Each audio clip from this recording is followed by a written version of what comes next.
So, I want to ask you a question before we really get started here. Did you honestly believe when you made that prediction last week on the podcast, or made that TikTok, which now has 200,000 views, all of which are Giants fans repeating the words 40-0 in the comment section? Did you really believe the Giants were going to win? I think you did. I think you're going to try and change the story with the benefit of hindsight. But I know, and I think you know that in your heart of hearts, you thought the Giants were going to start the season with a W. Well, I didn't think the game would be as bad as it wound up being, but I think things went the way they did for a couple of reasons, okay? The Giants are a worse football team. That's probably the biggest reason. Well, that is part of the reason, but I think when we look at how the game started, there is certainly something to be said for when you drive down the field and the momentum killer that is a blocked field goal return for a touchdown. That's not, and then in the downpour rain, they decide to start passing it. Their right guard has the lowest PFF pass blocking grade, I think, in PFF history. Granted, you know, we're not PFF merchants around here in these parts, but the offensive line play was pathetic. And the thing that really irritated me about the start of the game is that Saquon is averaging 4 to 5 yards a carry. He's getting his work done. On the first drive, they are utilizing him. The offense is running through him. Then immediately they try and make up for the massive mistake. Start trying to have Daniel Jones drop back and pass the ball.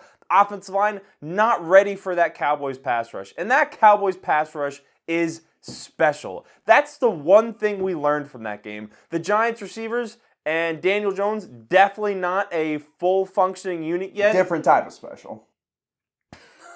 I mean, if you want to word it that way, we can. But the receivers and Daniel Jones are not quite on the same page yet to go toe-to-toe with the Cowboys defense that I think was top 5 in points allowed last season. So then when you add Stephon Gilmore to that, their entire defensive line is healthy. None of them are dealing with injuries. It is going to be a long day for the offensive line with Evan Neal, who's a second-year starter, struggled mightily last season. Right guard, pathetic play. The left side of the line, not nearly as bad. Oh, but when Andrew got cooked plenty.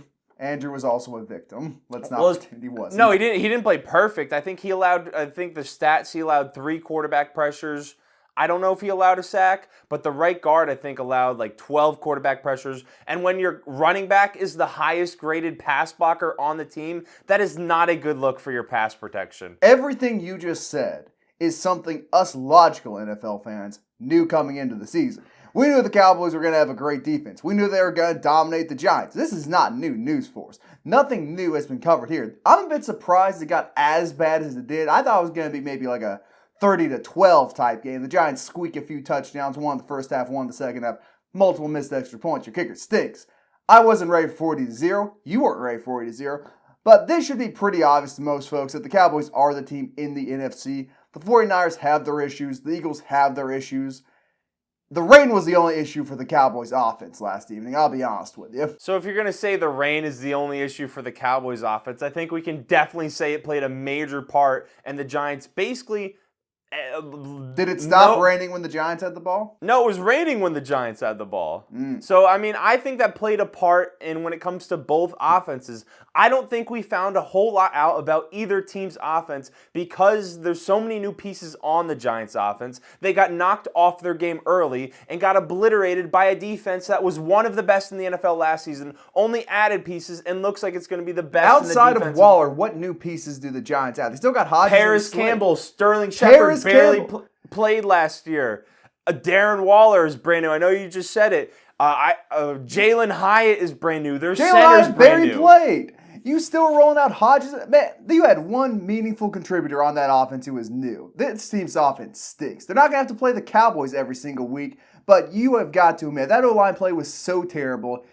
It can't be a top 10 offense. There's no chance. I don't think it'll be a top 10 offense. It can't be a top half offense. I think it stands a better chance of being a top 5 worst offense than being a top half offense. It's just not good. Like, you can admit it after 1 week. If we're going to throw the week 1 doesn't matter caveat in front of all of this, then there's no point in us even recording a podcast. I think we could say that, but at the end of the day, it's just not a good offense. You can yell, scream, blame the weather gods all you want. That's not the case. There are more important things for the Giants to worry about. Like finding a new quarterback in next year's draft. But oh wait, they paid Daniel Jones $40 million. 4 years, $40 million. How's that contract looking? Not the worst contract we've seen of a quarterback. But we'll get into that shortly. Staying in the Big Apple, though, on the very You're not same going to field, respond? there's nothing to respond. You've been flapping your gums about the Giants and the Cowboys for 5 minutes now. We're on a timetable here. The timer has been started. But keeping it in the Big Apple, or should I say the Big Jers, Aaron Rodgers is out for the season. That got confirmed earlier today. Torn Achilles, will miss the entire season, may retire, which would honestly be a good thing in some regards for the Jets because they don't have to pay the second year of his contract. So silver lining on that. But no team is going to celebrate a Week 1 upset over a hated division rival less than the New York Jets. Their season's over. They can't win the Super Bowl with the quarterback situation they have. We saw it last year, and we're going to see it again this year. I mean, what's the option? Go try and get Jacoby Brissett? Get Tom Brady to unretire? Are these the best options? Is that what a Super Bowl contender's going to do? They're going to trade for Kirk Cousins. That'd be a good option. That's a better option. There are a couple free agents that are still out Carson Wentz. Carson Wentz. That's a terrible option. But there's Cam Newton or Scam Newton. Cam Newton passes the ball worse than Zach Wilson, which is an astonishing thing to say, but he's just not there. Blame COVID, blame the car accident, blame the shoulder. He's not a good passer of the football. Well, Aaron Rodgers getting injured on the 4th play of the game on 9/11 is certainly the most New York Jets thing to ever happen to the New York Jets. I gotta say 9/11, man. Let the victims rest in peace. But it was just obviously I feel bad for them to a certain extent to have to go through. You think you're going to have a chance over the next 2 seasons at making a Super Bowl push, being competitive with the rest of the teams in the AFC East, and now you just have no shot. I feel bad for them. I feel bad for Aaron Rodgers. Isaiah definitely doesn't feel bad for Aaron Rodgers, but there's no words to describe that moment. I mean, the only person I root for injuries against are Deshaun Watson, but there is a certain poetry too. You have this whole media fiasco. You leave your team. You get into the perfect situation you want. You set everything up. You've got your veteran presences. You bring some of your old guys onto the new organization, and 4 snaps and it all falls apart. There's something to be said for that. A bit of karmic justice, perhaps, for how we treated the lowly Green Bay Packers. We did find out their defense is definitely still for real. We knew their defense was for real. Like, that was going to happen always. Or, might not be the defense, might be young Josh Allen. And Josh Allen wasn't the only quarterback this week who stunk it up, but he had a pretty bad show. A guy just throwing up prayers, hoping someone was open down there, and it never happened. No one was open. 3 interceptions. Lost the game for the Bills. That one is on him. You can't go out there and lose to Zach Wilson on the opening night of the year when you are supposed to be Super Bowl contenders.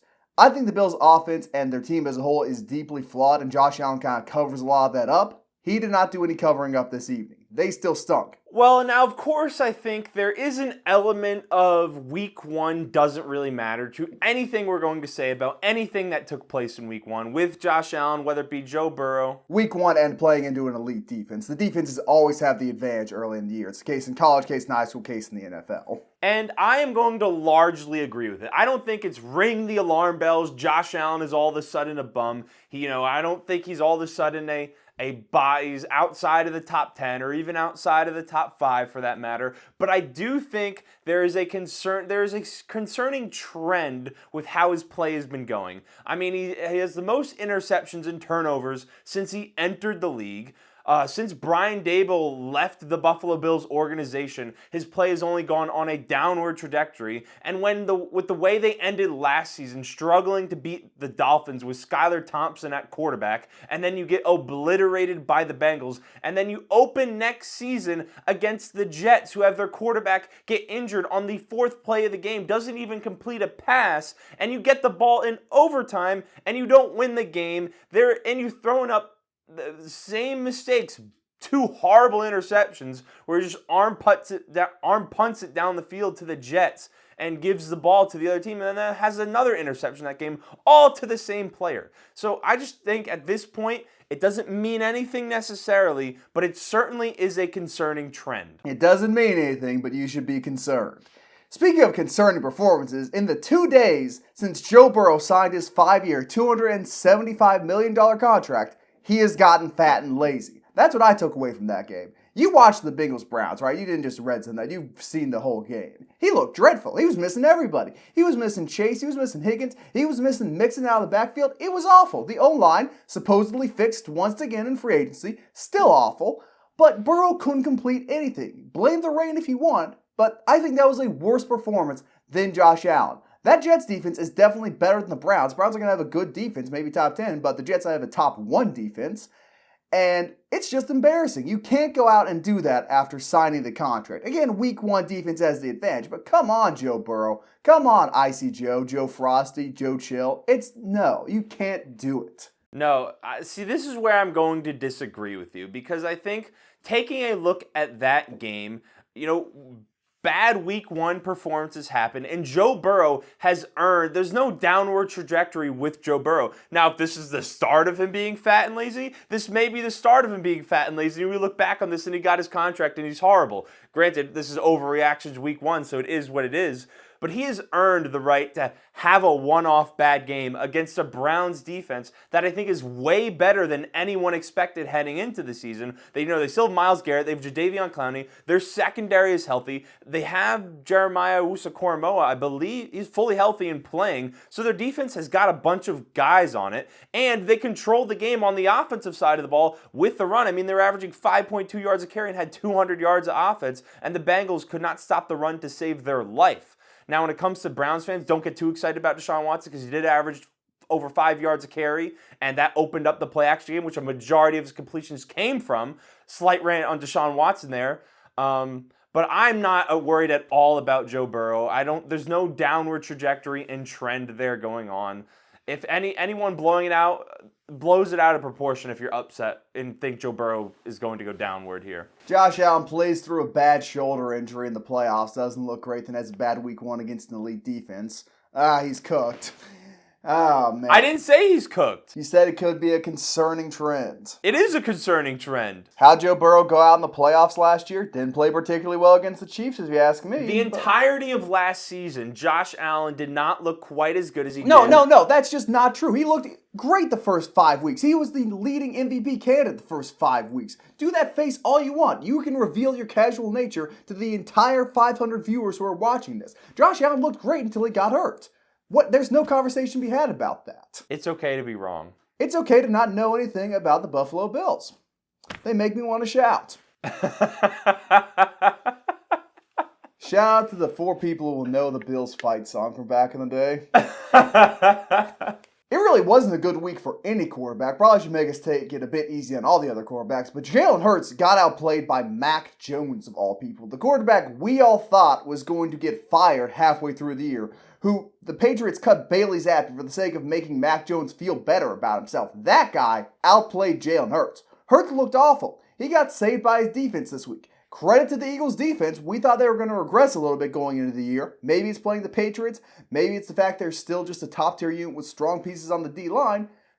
But they saved him. Hurts didn't look good either. I think you're completely blowing out of proportion the Hurts performance too. He's throwing all these performances out there to distract you from the trend that's happening with Josh Allen. I mean, I think a lot of us get distracted when it comes to talking about the Patriots and their defense. Their defense is good every single season. Bill Belichick is still the greatest coach in NFL history, certainly the greatest defensive mind in NFL history. So that defense is always going to show up. And then on the Eagles side of things, you lost your offensive coordinator and you lost your defensive coordinator, and it's week 1 of the regular season, so to see a little bit of struggles, that's going to happen against a Patriots team that I think is a little underrated especially when it comes to their defense, and we let the Bill Belichick offensive personnel and last year letting a defensive coordinator call the plays distract us from the fact that they're not the worst team in the world, and the defense is certainly by no means bad. How about the Texans' defense? Are they bad or are they good? Are they a sneaky elite team? So now we're distracting to Lamar Jackson. You got nothing to say to that? You are distracted by shiny objects. Don't talk to me about distractions. I'm just making note of all these elite quarterbacks. Mahomes, I can't really blame that performance on Mahomes. That one more so goes on Kadarius Toney. But Hurts didn't play well. Burrow didn't play well. Lamar didn't play well. Justin Herbert came up awfully small. No quarterback had a good week 1, except Mac Jones. But Lamar, very careless with the ball. Week 1. Tua did have a good week 1. Maybe Tua was in the top 5.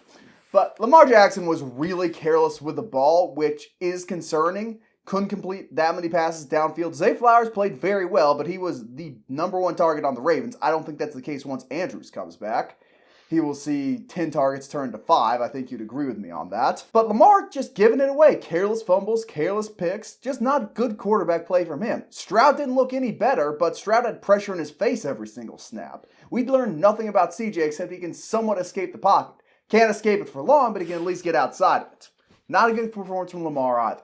Similar to, now I'm a bigger fan of Lamar Jackson than I am Josh Allen, so there is a little bit more bias there that I'm going to acknowledge. But much in the same way, it's a downward trend for Josh Allen. It's kind of like Lamar Jackson's game has been stagnant over the past couple seasons since he won his MVP. He's struggled a little bit to pass the ball down the field. Now, what I will say is, it's a good sign, and what we can kind of grab from this game as a reason why their passing attack may evolve over the course of the season is Zay Flowers looked really good. I think he's going to be very good this season. Isaiah hasn't liked him from the jump. Odell even showed some flashes in there, and I think there's a little. Now I know all this is against the Texans, so it's of course concerning. You can't light up the Texans defense. I think losing Mark Andrews right before the season, and then he's out for week 1. He's questionable. You don't know if he's going to happen. That probably had some effect on the passing game. Now, it's by no means an excuse, but there's something to be said for the fact that the Ravens' passing game is still struggling. J.K. Dobbins out for the year as well, by the way. A tradition unlike any other Ravens running backs hurting their legs. Really is unfortunate, but they've got Gus Edwards. They got other running backs in there who can carry the workload. They've got Lamar who can carry the workload on the ground. Not that big of a loss, although if they lose any more pieces, I'm going to stop considering them contenders, I'll be honest. It's kind of what happens to the Ravens every year. I mean, hurt last year, hurt the year before. No Lamar for the playoffs. Shout out to, who was it? Who was the quarterback for the Ravens in the playoffs last year? Tyler Huntley. Shout out to Tyler Huntley, though. One play away from beating the Bengals. What I will say about what looked good for Lamar is that his knee injury, or whatever he was dealing with at the end of last season, seems that it wasn't affecting him at all when it comes to running the ball. So at least, he looks completely healthy. He still has the juice in the run game, so all the injuries are going to affect him. The injuries are going to affect him. Not looking to affect him that much. The injury which was affecting Lamar, which kept him out of the playoff game last year, was not having a new contract. Let's be honest with ourselves. But it would be unfair of me not to acknowledge my favorite team's Week 1 loss, because we've talked so long about young Tristan's. And it wasn't as bad as 40-0. Let's not pretend. Let's not go into La La Land, start to, it's how embarrassing. The Buccaneers are a better defense than I was expecting. I will fully acknowledge it. They spent first-round draft capital on that side of the ball, still brought most of their pieces back from what was a top 10 unit last year. That defense is good. Baker Mayfield didn't make any mistakes. Part of that might be the weak secondary from Minnesota. Part of that might be he's got a little bit more poise than we all expected. He didn't shoot the the Buccaneers in the foot. Kirk Cousins and Ed Ingram, on the other hand, shot the Vikings in the foot multiple times. Sloppy with the football.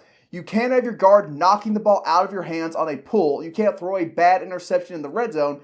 You've got to hold on to the ball. The Vikings beat themselves with terrible turnovers, and Baker Mayfield played well when he needed to. Shout out to him. We know he's got intestinal fortitude. He showed that intestinal fortitude when he ran right by Ivan Pace, supposedly hard-hitting linebacker, by the way, who refused to come up and make a tackle on him, picked up the first down and iced the game.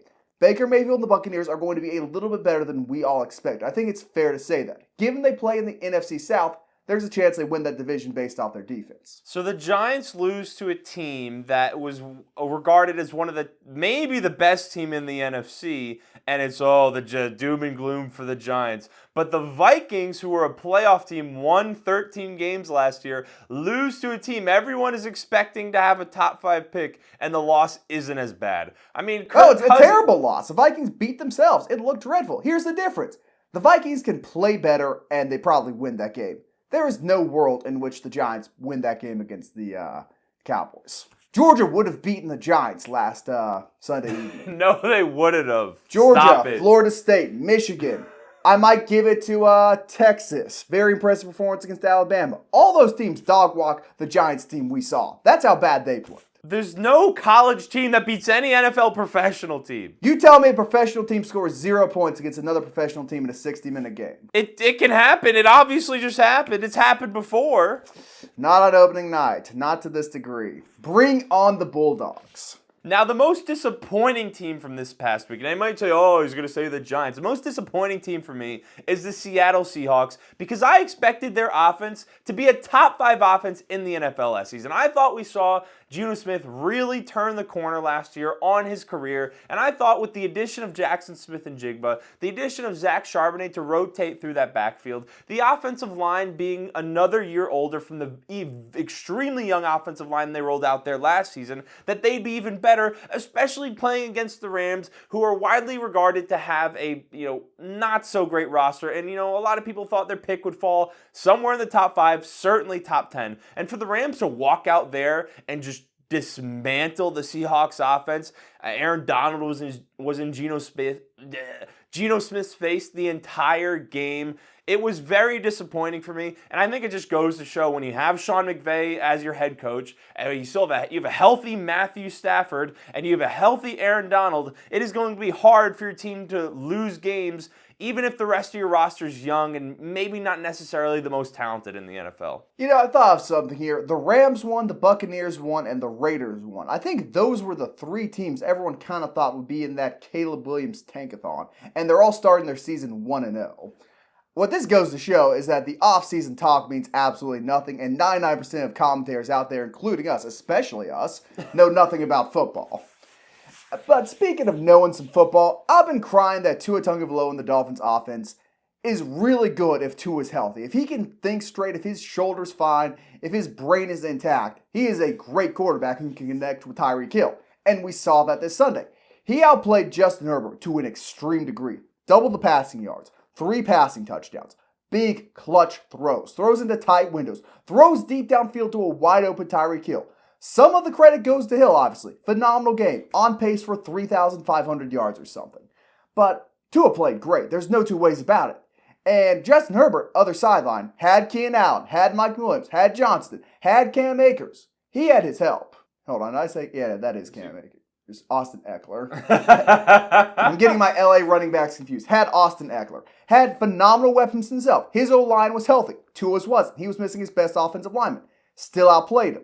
I think we need to take a serious look at how we discuss Tua Tagovailoa. Because if he keeps doing what he's been doing, if he stays healthy, he's a top 5 quarterback. We saw it last year against the Ravens. We saw what he was putting up with the Dolphins before the concussion. He was 5-0 as a starter going into that Cincinnati game. He is a great, great quarterback, and he fits perfectly in the Mike McDaniel system. He is going to light the league on fire this year. I think he's got an MVP case. Well, I was certainly wrong about my preseason feelings about the Dolphins, and I think Tua, Mike McDaniels, Tyreek Hill, Jalen Waddle, that offense, it is special, and there's something to be said for Mike McDaniels, his scheme, his coaching, his ability to fit pieces into his offense and use them to the best of their abilities. But I think the biggest story of this game isn't as far as like the long-term future of each organization. It's not Tua, it's not Tyreek Hill, it's not Justin Herbert, it's not any of the receivers. It is the fact that Brandon Staley, a defensive coach with one of the highest paid defenses in the NFL, Joey Bosa, Khalil Mack, you added J.C. Jackson last offseason, you have Derwin James, the best safety in the NFL, gives up that many points to the Dolphins, and their defense has been horrible each of the last however many seasons. At this point, at what point do we get rid of Brandon Staley and he's the biggest problem with the Chargers? Because, I mean, Justin Herbert is special. Anyone who says he isn't and isn't a great quarterback, I think is lying to themselves. Oh yeah, Philip Rivers is special too. Doesn't mean he ever won anything in San Diego. Brandon Staley needs to go at a certain point if we keep having these same issues. I mean, this is the 3rd, 4th season of this, the same thing happening again and again. Justin Herbert's about to develop a reputation both as a social media quarterback and a coach killer. He's had one head coach. And he's about to kill him. Okay. I don't have anything else to add to that. Justin Herbert is a social media quarterback. I will look directly into the camera while I'm saying it. Doesn't mean he's not top 10, but he is aesthetically pleasing, both in his throwing style and his face. Very marketable, plays in LA, and will continue to be overrated by his loyal fans.